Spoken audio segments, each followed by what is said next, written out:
नमस्कार मित्रांनो, माझं नाव सुमित जैन. रॉयल शेतकरी सुमित जैन चॅनलमध्ये आपलं सर्वांचं स्वागत आहे. आज आपण टोकन यंत्राच्या सहाय्याने गव्हाची पेरणी करत आहे.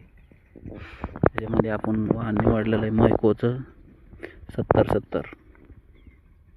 हे खाण्यासाठी उत्पादनासाठी एक नंबर.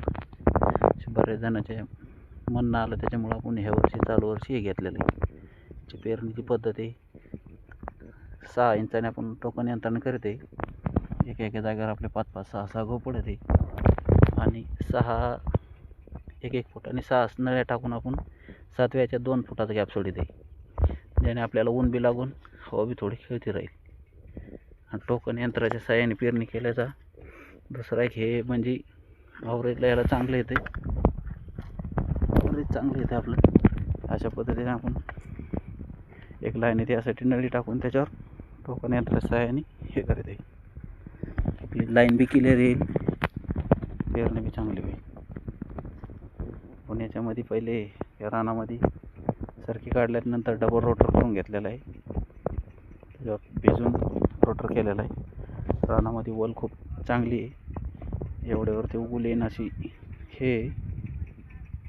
नंतर आपण याला ठिबकच्या नळ्या हातरून खत औषध सोडण्यासाठी आपण याला ठिबक हे करणार आहे. 3 एकाड एक नळी हातरून पाण्याची हे करणार आहे आणि आपल्याला पाणी द्यायची काही हे गरज नाही. ठिबकने पाणी चालणार आहे. खत औषध सोडण्यासाठी एकदम चांगल्या प्रकारे बघू शकता. टोकन यंत्राने लाईन. टोकन यंत्राचा असा एक फायदा आहे की आपल्याला लेबर खूप कमी लागत आहे, पैशाची बचत होती. जर ट्रॅक्टरने पेरणी केली तर आपल्याला 1200 ते 1000-1200 रुपये पेरणीच घेतात. त्यात ॲव्हरेज घेत नाही आहे. टोकन यंत्राने एक माणूस 1 एकर रान सहजपणे लावू शकतो. त्यात ॲव्हरेज बी खूप येते.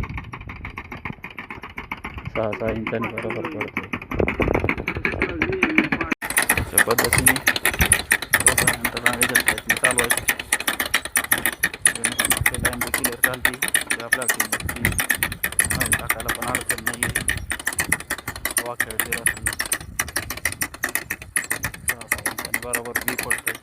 1 फुटावर आपण साईडची लाईन येणार आहे. शेती व्हिडिओसाठी तुम्ही जैन चॅनलला लाईक करा, शेअर करा, सबस्क्राईब करा.